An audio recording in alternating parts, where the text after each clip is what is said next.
Jadi ketika ada orang salah, bukan cuman kita maafin, kita istighfarkan. Semoga Allah mengampuni kesalahan dia. Padahal yang salah dia loh, bukan. Assalamualaikum warahmatullahi wabarakatuh. Teman-teman semuanya yang hari ini sudah scrolling TikTok banyak, sudah scrolling Instagram banyak, hati-hati nanti jatuh pada doom scrolling. Ya, doom scrolling itu apa? Kecanduan nge-scroll, nggak kerasa, tahu-tahu 1 jam, 2 jam lewat, habis gitu aja. Nah, tapi kita nggak bahas tentang doom scrolling hari ini. Kita akan membahas tentang beberapa konten yang mungkin ada terlewat gitu ya dalam FYP kita. Sekarang kayaknya manusia itu makin kejam, teman-teman. Makin kejam, makin beringas, makin brutal. Gimana nggak brutal coba, ya kan? Ada orang dibunuh pakai pukul WC gitu, pakai cangkul dan lain sebagainya. Sekarang makin bervariatif gitu cara orang ngebunuh orang lain. Bahkan motif-motif pembunuhan, motif-motif kejahatan pun makin beragam.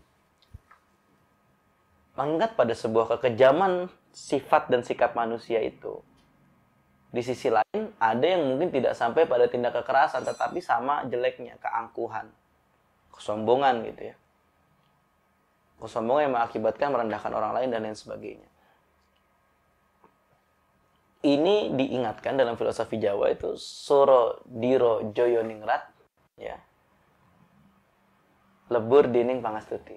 Ya, jadi keangkuhan, kejaman gitu ya, keburukan ya, kekerasan itu akan kalah dengan pangastuti, dengan yang namanya kelembutan hati.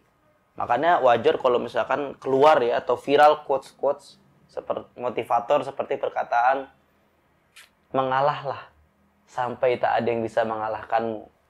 Ya, merendahlah sampai tidak ada yang bisa merendahkanmu.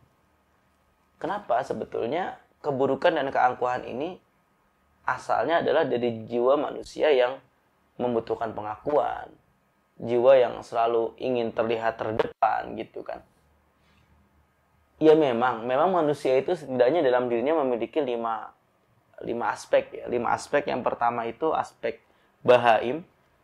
bahimiyah atau seperti hewan ternak. Maksudnya seperti hewan ternak tuh begini. Hewan ternak itu kan hidupnya enak ya. Makan dianterin, minum diambilin, tinggal bisa kawin. Nah, itu enak tuh. Hewan ternak. Kalau misalkan kita kepikiran dalam kepala kita, kayaknya enak ya kalau hidup dilayanin terus nggak kerja dapat duit, itu berarti mental hewan ternak. Bye-bye. Yang kedua, ada mental sabu'i. Sabu'iyah itu mental hewan buas. Hewan buas itu berbeda dengan hewan ternak yang digemukin terus dia nggak berburu, diem gitu ya. Kalau sabu'i itu seperti singa, macan, harimau itu dia punya sisi ambisius, punya sisi agresif, punya sisi mencari, dia memberikan batas teritorial kekuasaan dan lain sebagainya. Yang ketiga insan. Insan itu hewan juga, manusia itu hewan juga, tetapi dia hayawanun natik. Dia punya akal. Dia punya sesuatu yang tidak dimiliki oleh hewan. Sifat yang keempat dalam diri manusia itu ada yang namanya malakiyah. Mau gimana pun Anda itu punya tetap sisi kemalaikatan. Meskipun kita adalah orang yang berlumuran kesalahan, berlumuran dosa, mungkin sudah keluar masuk penjara, itu tetap ada sisi malakiyah, ada sisi malaikatnya. Aslinya tetap kasihan ketika ngeliat orang itu butuh pertolongan. Atau yang kelima, syaitoniyah. Ada sisi sifat-sifat yang kayak setan gitu. Tinggal perkaranya manusia ini lebih dominan yang mana nih?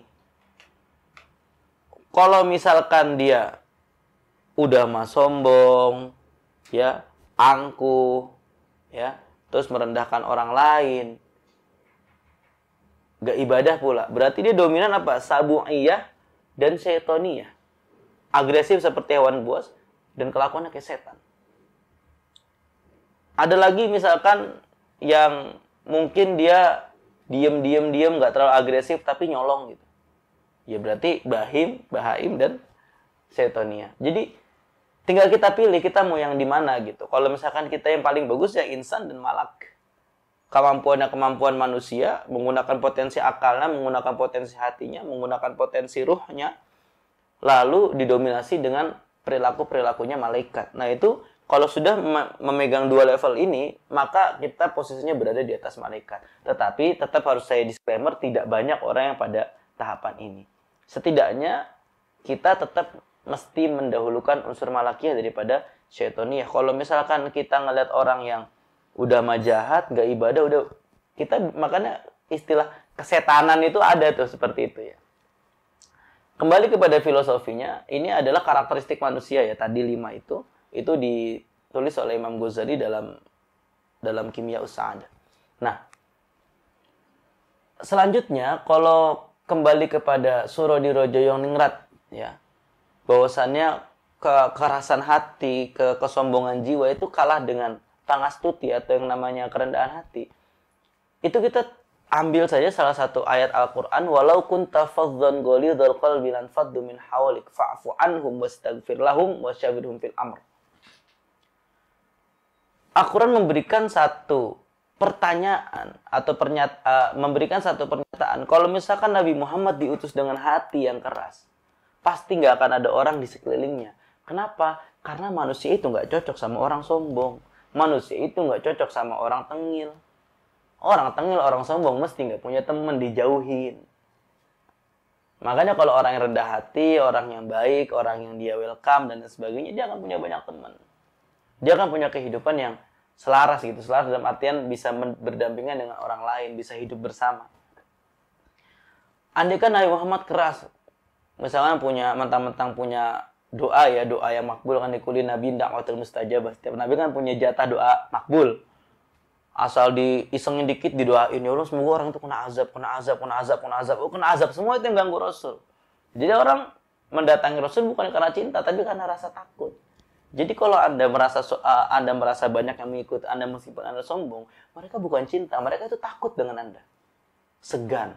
Atau mereka merasa Anda punya kedudukan dan mereka masih butuh kedudukan Anda, itu bisa aja taat. Tapi kalau misalkan sudah nggak butuh ya, dihempaskan Anda itu. Atau ketika Anda pergi dari dunia ini, Anda terlupakan.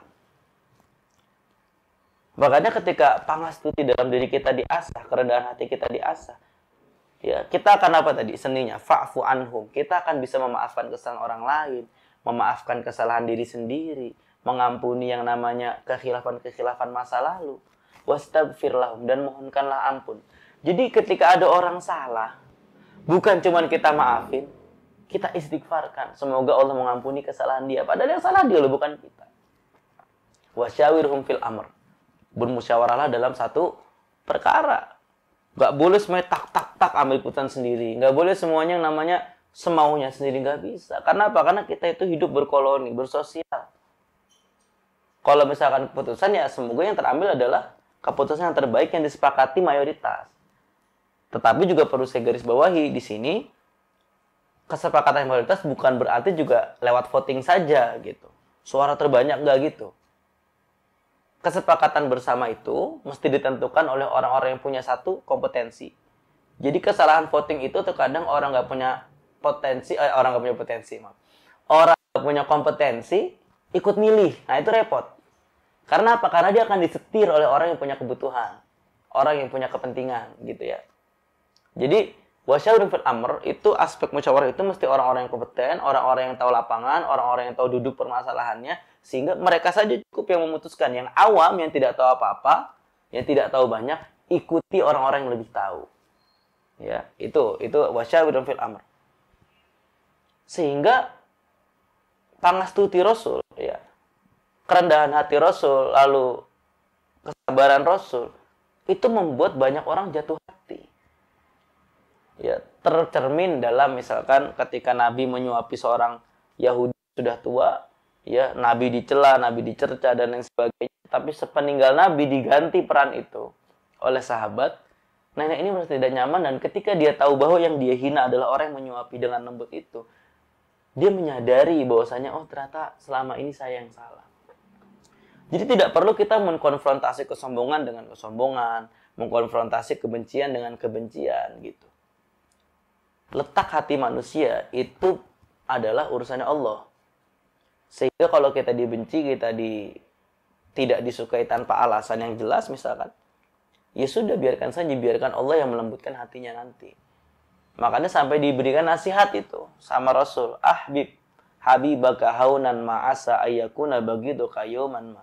Wabghid bagiduka yawman ma'asa ayyakuna habibaka yawman ma. Cintai sewajarnya, takutnya nanti jadi musuh.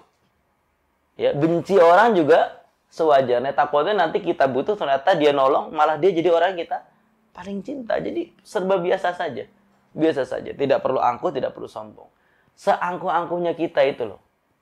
Seangkuh-angkuhnya kita kudu mesti ingat kan, bayi dulu nggak makan sendiri. Bayi dulu nggak mandi sendiri. Ya, mandinya dimandiin, makannya dicariin. Ya, ketika kita mati pun kita nggak ngubur diri sendiri gitu. Bakar pun nggak ngebakar diri sendiri. Kita masih tetap butuh orang lain. Kalau kita tetap masih butuh orang lain, yuk jangan sombong-sombong banget. Yuk jangan belagu-belagu banget ya. Karena apa? Karena nanti kita akan pada akhirnya kemakan omongan sendiri. Apalagi, ya, yang lebih parah lagi nih. Udah mah sombong, nggak ada bahan yang disombongin juga gitu, tapi tetap sombong. Gimana coba? Kelewatan gitu, kelewatan. Ya bukan berarti kalau ada yang bahan disombongin boleh, bukan. Tapi masih ada unsur layaknya lah. Tapi kalau misalkan udah mah nggak punya apa-apa, nggak bisa apa-apa, omongannya tinggi, repot. Makin nggak punya teman.